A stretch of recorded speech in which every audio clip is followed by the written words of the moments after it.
As soon as I hit record, the cooing dove stopped.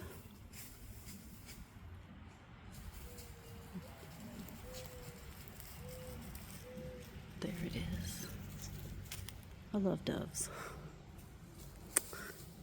This area on our homestead,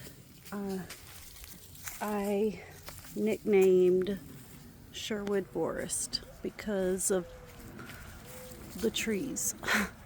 Look at these trees.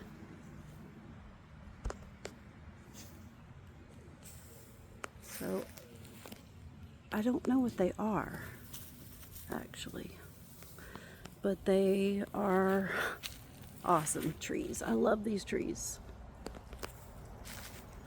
They might be,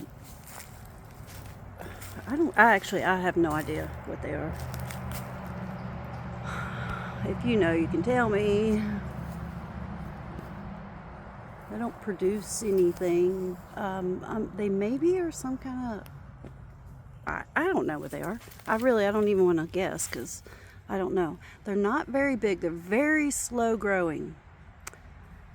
But this part of our property is kind of in between the field and the forest, right? There's the woods back here. And this is like a semi-wooded area. And I call it the Sherwood Forest. The Sherwood Forest. Because of the trees, because they're so unique.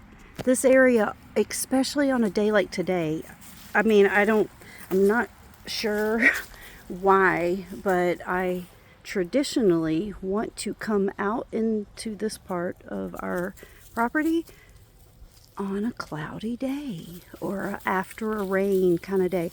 But it's probably because of just the landscape itself. When it's not sunny, the sun's trying to come out right now. It is kind of coming out. But when it's not sunny, it's beautiful, it's kind of mysterious, and I love it. I love this area. And all my bilberries grow, lots of bilberries grow right here because they do better, I guess, in a little bit of an more open environment. So, basically around every tree, there's bilberries growing. But also, I have them growing back here in the woods. They grow in the forest too. There's several areas that are good producers. And I think, generally, the reason that things that make it a good producer would be the bees, the local bee population. So I have, sorry about that. I have a section over here that apparently has a lot of bees visit it. And then we also own property across the street, and it's all wooded.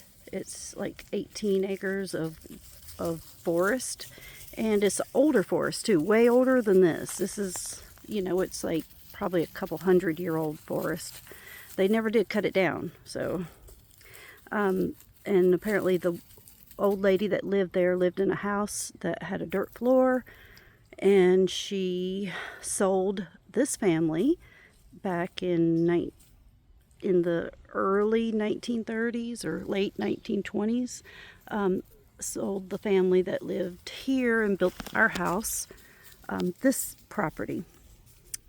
And that's also when they put the road in, because there was not a road here. So when it got split, she decided to sell this section of her property.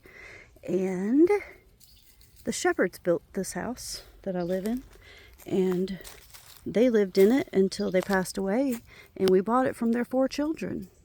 So we're only the second family to ever live in this house from 1937. So that's kind of cool to me. So I guess I was talking about bilberries. I don't know.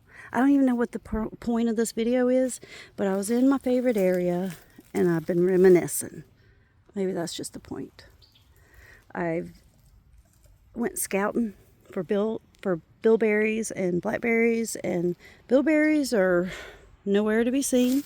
We are in an extreme drought right now, like extreme. Although we have had some rain recently, we still are in a very extreme drought. So things look a little greener, but you know, we're like, I don't know, over 13 inches below average, something like that. So it's really crazy how low we are of rain. This is what the bilberries look like right now, which is the size of nothing to speak of. You can kind of tell in between my fingers how big it is. It's not very big. And they're supposed to be the color of a blueberry. You know, they would normally be ripe by now also. But the ones I do see that are ripe are still that size. So, like that, still the same size. Because it never had water. And if you know anything about blueberries, well, it takes water to plump them up. And we've had none. So, yeah. Also, did I mention that the persimmons were falling off the trees because there's no rain and it can't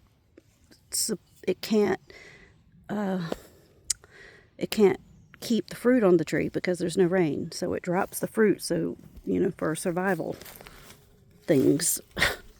So yeah, it's been a rough year for wildcrafting for me. Seriously. Like the flowers come and go, like bam, you might see a couple flowers that you're trying to work on and then they're gone, like within a day or two, and there's not very many. And so yeah, it's been a little bit of a rough year as far as wildcrafting. Everything I go looking for, I'm very thankful to find what I do get and gather. So I hope you're thankful for your day. And hope you find some place kind of like Sherwood Forest just to ground yourself, to chill, to take a couple good breaths, and enjoy that good prana, baby. Woo!